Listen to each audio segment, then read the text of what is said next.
오늘 읽은 말씀에 근거해서 요한계시록 강해 40번째 시간 아멘 주 예수여 오시옵소서라고 하는 제목으로 말씀드리겠습니다. 드디어 오늘 요한계시록이 끝이 납니다. 2021년 그러니까 작년 6월 6일에 첫 번째 강해를 시작했습니다. 13개월이 조금 더 지난 거죠. 연속 강해를 하다 보면 시간의 흐름 자체가 훨씬 더 잘 느껴집니다. 이게 요한계시록을 살피는데도 1년이 더 걸렸구나 하는 생각을 하게 되죠. 요한계시록을 공부하면서 우리가 구절구절마다 이것이 어떤 의미인가 라고 하는 것을 아는 것도 중요하죠. 그런데 크게 요한계시록을 살피면서 우리가 얻게 되는 두 가지 요소가 있다고 생각을 합니다. 첫 번째는 큰 그림 속에서 나를 찾는 시간이었습니다. 큰 그림이죠. 그냥 단순히 이 땅에서 일어나는 일들 뿐만 아니라 예수 그리스도를 통해서 하나님께서 온 우주를 새롭게 하시는 그와 같은 일에 대해서 요한계시록이 적고 있습니다. 그 온 세계 또한 온 우주라고 하는 그것을 배경으로 했을 때 나의 삶, 내 삶이 어떤 의미를 가지는가 라고 하는 것을 생각해 보는 그 같은 시간이었습니다. 우리가 인생을 살면서 때로는 어떤 기간은 무엇에 몰두해서 쏟아부으며 살 때가 있습니다. 때로는 학생들의 경우는 자기가 원하는 학교에 가려고 할 때, 또 자기가 원하는 회사에 들어가려고 할 때 집중해서 그 일을 준비합니다. 그리고 결혼을 하고 나서 부부가 우리 이제는 돈을 좀 모아서 집을 사보자 할 때도 그것이 계획한 그 기간 안에 이루어질 수 있도록 집중해서 노력을 합니다. 절제도 하고 또 여러 가지 것들을 가지치기를 하면서 목표한 것을 얻고자 노력을 하죠. 다 가치가 있는 일인 것 같아요. 다 의미가 있는 일인 것 같습니다. 그러나 요한계시록을 우리가 살피면서 던지게 되는 아주 중요한 물음이 있다면 과연 궁극적으로 가장 중요한 건 뭘까라고 하는 물음이죠. 궁극적으로 가장 중요한 게 뭘까? 내 삶에서 가장 중요한 게 뭘까라고 하는 것을 발견하는 그 같은 시간이었던 것 같습니다. 두 번째 유익이 있다면 많은 상징들이 있었고 또 난해한 내용들이 있었습니다. 그러나 결국 요한계시록이 우리에게 이야기해 주는 것이 있다면 그것은 바로 현재 내 삶에서 어떤 선택을 할 것인가 하는 부분입니다. 현재 내 삶에서 어떤 선택을 할 것인가. 이 선택에 따라서 참 많이 달라지는 그런 어떤 모습들 우리가 생각을 해볼 수 있습니다. 여러분 각자 이 두 가지 유익을 가지고 여러분의 삶을 한번 살펴보시면 좋을 것 같다 하는 생각이 듭니다.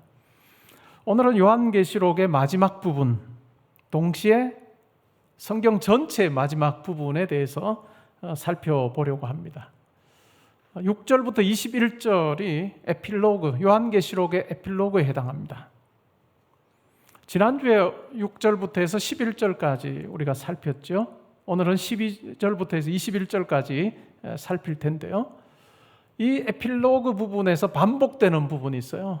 반복되는 표현이 있는데 그것이 바로 내가 속히 올 거다. 예수님께서 내가 속히 올 거다라고 말씀하시는 내용이에요. 그리고 하나님 나라에 들어가는 기준이 뭔가라고 하는 부분에 대해서도 오늘 말씀하고 있습니다. 전체적으로 구절을 제가 빨리 설명을 드리고 이 두 가지 주제에 오늘은 초점을 맞춰서 말씀을 드리려고 합니다. 12절 한번 보시죠. 요한계시록에서 앞부분에 한 3장까지인가요? 그때까지 예수님께서 하신 말씀들이 나왔죠. 그러나 환상이나 이런 부분들이 등장하면서는 예수님께서 실질적으로 나타나셔서 말씀하시는 그런 내용은 거의 없었습니다. 그런데 22장의 마지막 부분, 이 에필로그의 부분에서는 다시 예수님께서 말씀하고 계시죠. 12절에 보시면요. 보라 내가 속히 오리니 내가 줄 상이 내게 있어 각 사람에게 그가 행한 대로 갚아주리라. 예수님께서 속히 오신다는 것, 그리고 심판하신다 라고 하는 부분에 대해서 말씀하고 계십니다. 13절에 보시면 나는 알파와 오메가요 처음과 마지막이요 시작과 마침이라. 이 알파라고 하는 이 말은 실제로 히브리어 알파벳의 첫 번째 알파벳입니다. 그리고 오메가는 마지막 알파벳이죠. 그래서 알파와 오메가라고 하는 것을 통해서 이야기해 주는 것이 바로 이어지는 내용과 똑같습니다. 처음과 마지막이요 시작과 마침이다 라고 하는 의미가 알파와 오메가라고 하는 이 말 속에 들어가 있습니다.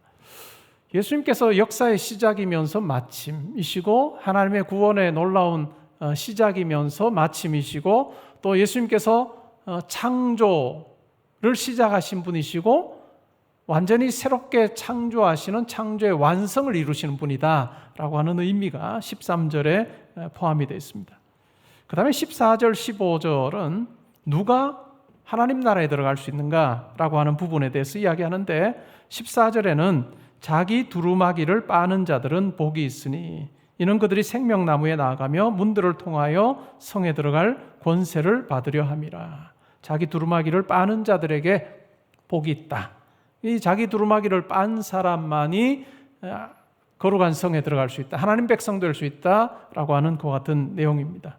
그 다음에 15절에 보면 하나님 나라 백성이 될 수 없는 자들에 대해서 이야기를 할 때 개들과 점술가들과 음행하는 자들과 살인자들과 우상숭배자들과 및 거짓말을 좋아하며 지어내는 자는 다 성 밖에 있을 거다. 하나님의 은혜에 밖에 있는 사각지대에 있는 사람, 하나님의 은혜에 밖에 있는 사람들에 대한 이야기를 하고 있습니다. 우리가 14절, 15절을 살피면서는 그럼 과연 하나님 나라에 들어간다라고 하는 것이 행위를 이야기하는 걸까? 어떻게 살아야 되는 걸 이야기하는 걸까? 라고 하는 물음을 던지게 되는데 이 부분은 간략하게 정리한 후에 두 번째 우리가 질문을 할 때 그때 살피도록 하겠습니다.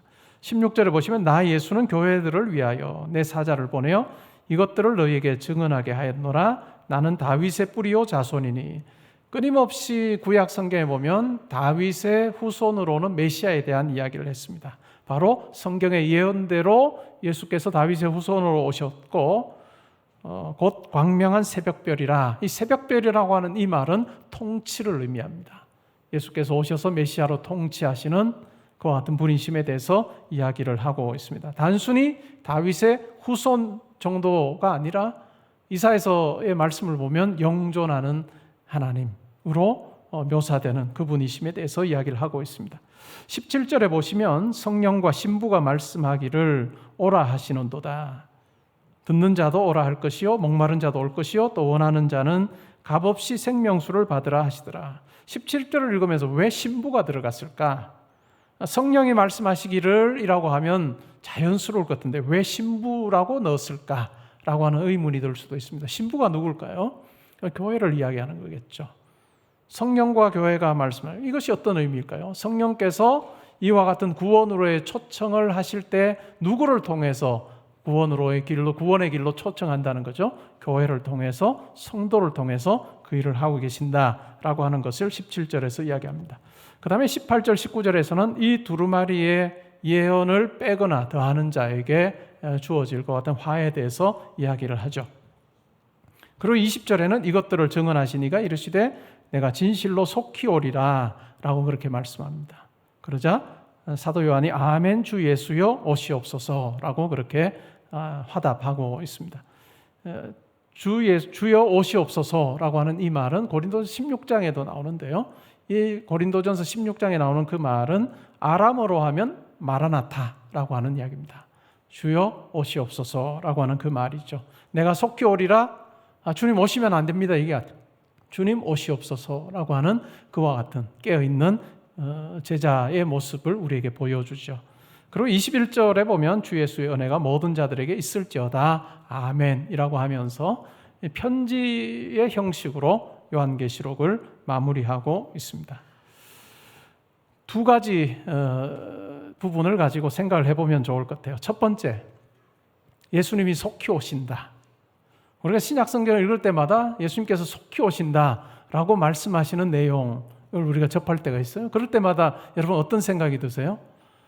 야, 이 속히가 얼마나 어느 정도 기간을 예수님께서 말씀하신 걸까 이런 생각을 하죠. 예수님과 함께 했던 제자들 그리고 사도 바울의 경우를 우리가 생각을 해보면 그들이 살아있는 동안에 이 땅에 살아있는 동안에 예수님께서 오실 거다라고 하는 확신이 그들 가운데 있었던 것 같아요.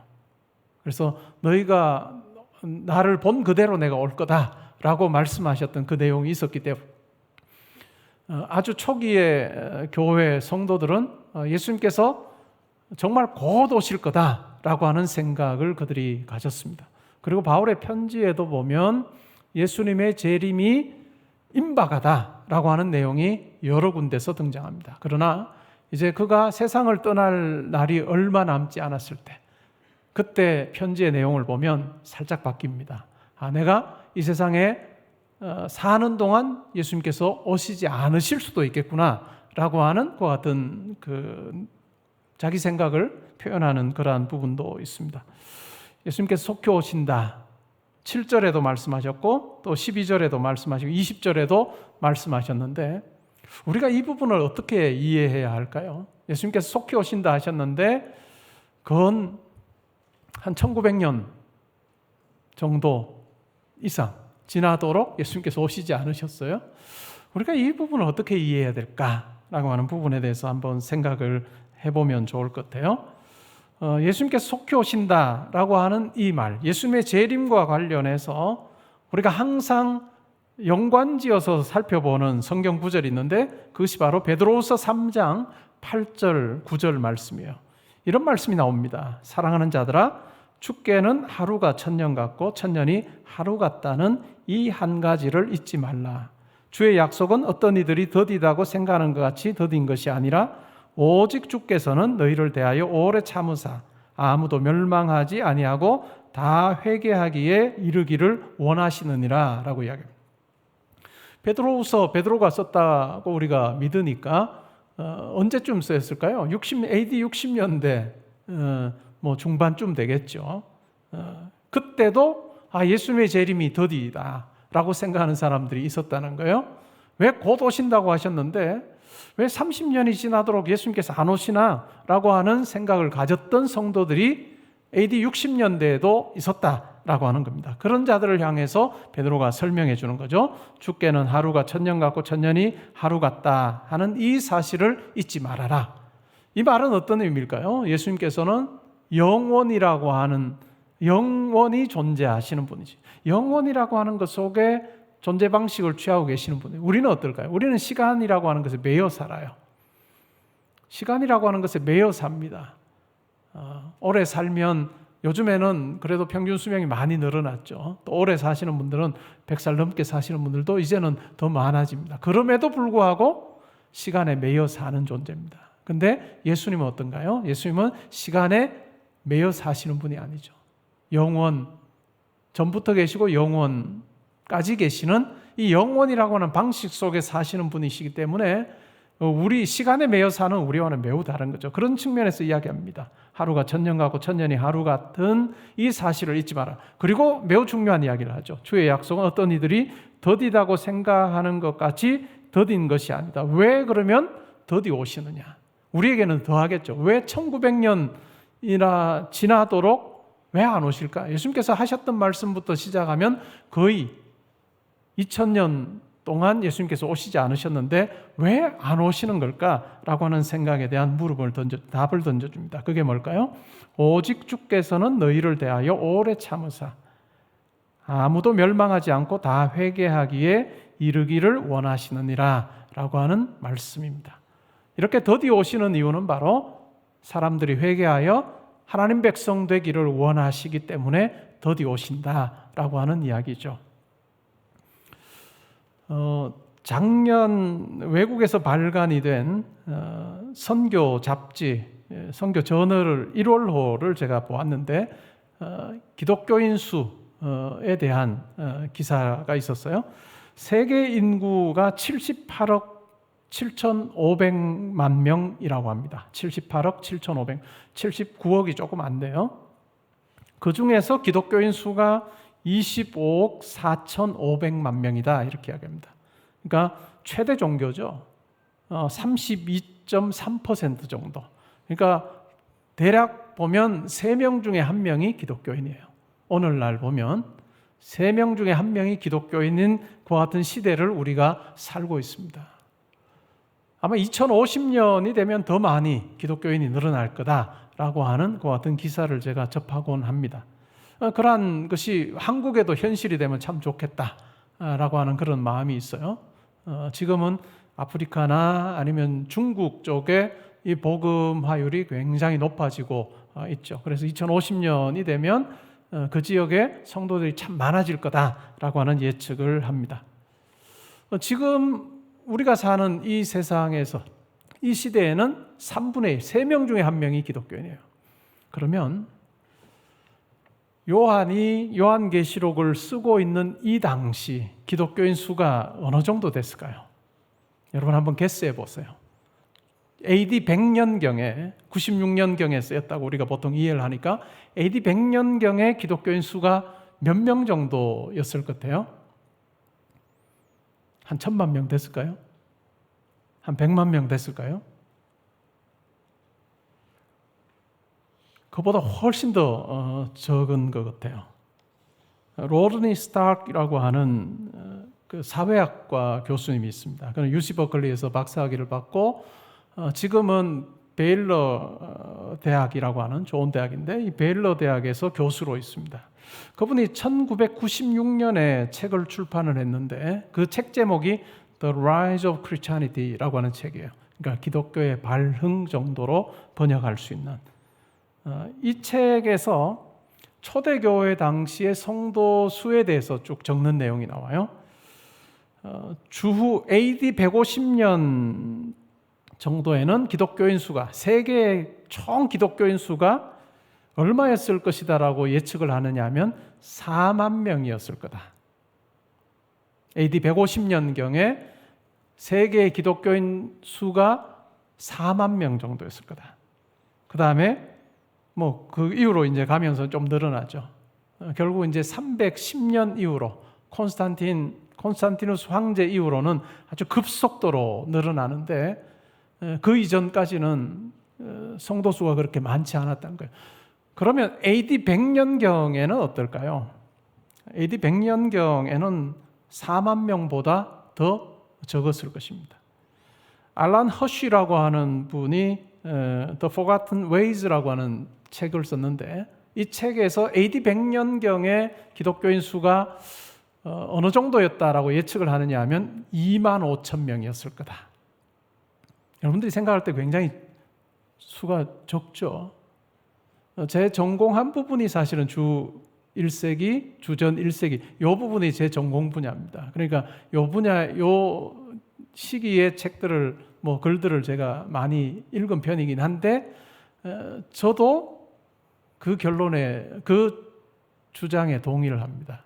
AD 100년경에 세계 총 기독교인 수가 한 2만 5천 명 정도 되지 않았을까. 물론 그렇다고 딱 정확하다는 건 아닌데 그만큼 소수였다는 거죠. 그러면 한번 생각해 볼까요? AD 100년에 2만 5천 명인데 지금 우리가 사는 이 시대에 몇만 명인가요? 얼마 되나요? 25억이라고 했죠. 몇 배인가요? 2만 5천의 10배, 25만, 250만, 2,500만, 2억 5천, 25억. 여기 동그라미가 5개니까 10만 배인가요? 10만 배. 만약에 예수님께서 내가 속히 오마라고 말씀하셨던 대로 그냥 10년, 20년 사이에 바로 오셨으면 어떻게 될까요? 저와 여러분 없어요, 여기에. 저와 여러분은 여기 존재하지 않아요. 예수 그리스도의 그 은혜를 누리는 자로 우리가 살지 못한다는 거죠. 오래 참으시는 그 속에 베드로후서의 그 말씀이 이 기독교 인수가 막 늘어난 부분을 통해서 우리가 확인해 볼 수 있는 거죠. 왜 오래 참으시냐? 왜 바로 오시지 않으시냐? 모든 사람들이 다 회개하여서 하나님 백성 되기를 원하시기 때문에 오래 참으신다라고 하는 것, 통계가 바로 이 베드로후서 3장 말씀을 입증해 주고 있습니다. 그러니까 더디어 오신 것이 은혜이죠. 더디어 오신 것이 우리에게 얼마나 큰 사랑의 기회를 주신 것인지 우리가 생각을 해볼 수 있습니다. 또 다르게 생각하면 뭘까요? 우리가 그 은혜를 입는 하나님의 은혜를 경험하는 오랜 그 시간, 기회를 우리에게 주셔서 마침내 우리가 믿는 자로 사도 요한이 고백하는 것처럼 아멘 주 예수 오시옵소서라고 고백하는 자로 우리가 반응하게 하셨다는 거죠. 근데 또 다른 측면이 있을 거예요. 여러분 혹시 사도 요한처럼 아멘 주 예수여 오시옵소서라고 저는 말할 수 있지만 예수님 조금만 더 있다 오셔야 되겠습니다 라고 생각되는 부분이 있나요? 여러분 이것이 있어야 될 거예요. 이 부분이 필요한 거예요. 우리가 하나님 말씀을 이해할 때는 그냥 지식적으로만 이해해서 될 것이 아니라 내 삶을 놓고 이 말을 우리가 이해해야 하는 것이죠. 만약에 여러분 자녀가 예수를 안 믿어요. 여러분 부모가 예수를 안 믿었어요. 여러분 사랑하는 친구가 시간을 보내고 내가 어려운 일만 있으면 전화해서 만나서 차 마시면서 이야기하는 그 친구가 예수를 안 믿어요.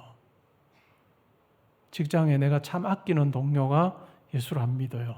근데 만약에 예수님이 바로 오시면 어떻게 될까요? 큰일 나죠. 큰일 나지 않겠어요? 그러니까 우리가 이 예수께서 속히 오신다라고 하는 이 말을 우리가 떠올리면서 나에게 하나님께서 허락하신 사명이 있겠구나 라고 하는 부분으로 우리가 접근을 해야 될 거예요. 내가 참 좋아하는 그 친구, 내 부모, 내 아버지 어머니, 또 내 자녀에게 예수 그리스도께서 오시기 전에 하나님의 은혜를 내가 전해야 되겠구나. 예수 그리스도의 십자가의 그 복음을 전해야 되는 그 같은 사명이 나에게 있구나라고 하는 것을 우리가 살필 필요가 있습니다. 여러분에게는 어떤 분이 떠오르나요? 올 한 해 우리가 기도하면서 하나님 앞에 나아가야 할 부분인 것 같아요. 두 번째 부분은 심판의 기준이죠. 심판의 기준, 각자 행한 대로 내가 갚아준다 라고 그렇게 말씀하셨고 14절에 보면 자기 두루마기를 빠는 자들 복이 있다. 이 두루마기를 빤다는 게 어떤 의미일까요? 요한계시록 7장 14절에 보면 어린 양의 피에 옷을 씻어서 희게 한 사람에 대한 이야기가 나옵니다. 바로 성도를 이야기하는 거죠. 이 두루마기를 빤다라고 하는 것은 바로 그 의미를 가집니다. 예수 그리스도의 보혈로 말미암아 깨끗하게 된 사람. 우리가 예수를 그리스도로 고백할 때 성령이 우리 가운데 오셔서 우리의 심령을 새롭게 하시는, 그래서 우리의 영이 살아나게 하시는 그 같은 경험을 합니다. 그것을 경험한 자는 어떻게 해야 되죠? 그냥 그것을 경험한 걸로 그냥 이 세상 이전에 살던 방식대로 그대로 살 것이 아니라 어떻게 살아야 될까요? 우리의 내면이 변화된 자답게 우리의 삶이 그것과 잘 일치하도록 하는 삶을 사는 것, 그것이 매우 중요하다. 그것이 바로 요한계시록에서 말씀을 지키는 자에게 복이 있다라고 하는 그 의미인 거죠. 그리고 15절에 나오는 많은 사람들은 이 내면의 변화를 경험하지 못했기 때문에 하나님께서 기뻐하시는 그와 같은 모습으로 살지 못하는 것에 대한 이야기를 하고 있습니다. 결국 예수 그리스도께서 오셔서 심판하시는 기준이 있다면 그것은 바로 예수 그리스도를 먼저 믿어 그의 삶이 그리스도를 좇는 자로 변화되었는가라고 하는 것을 보고 예수님께서 심판하십니다. 그러한 삶을 살았던 자에게는 상을 주시고 그러한 삶을 살지 못한 예수를 부인한 많은 자들, 그리고 자기가 주인 되어 산 많은 자들에게는 또 하나님 예수께서 벌 주실 것에 대해서 말씀은 이야기하고 있습니다. 오늘날 많은 기준이 있습니다. 대학에 들어가려고 해도 대학의 입학 규정이 있습니다. 그 규정에 부합해야 그 학생이 대학에 들어갈 수 있고요. 또 일단은 규정에 부합이 돼야 되고 또 열심히 노력해야 됩니다. 잠을 자지 않으면서 또 자기 삶을 절제를 해서 몰두해야 자기가 원하는 학교에 들어갈 수가 있겠죠. 회사도 마찬가지입니다. 내가 어느 회사에 가서 일하고 싶어 말하는 것으로 끝나서는 안 되겠죠. 그 회사가 요구하는 그런 어떤 사람이 되기 위해서 자기를 다듬는 일을 게을리해서는 안 되는 것이 우리 이 세상에서의 삶입니다. 무언가를 얻으려고 할 때 그것을 판단하는 기준이 항상 있다는 것입니다. 그런데요, 맨 마지막 날에 예수님께서 이 땅에 오셔서 심판하실 때 아주 분명한 기준, 예수를 믿었느냐? 예수를 믿는 자로 살았느냐?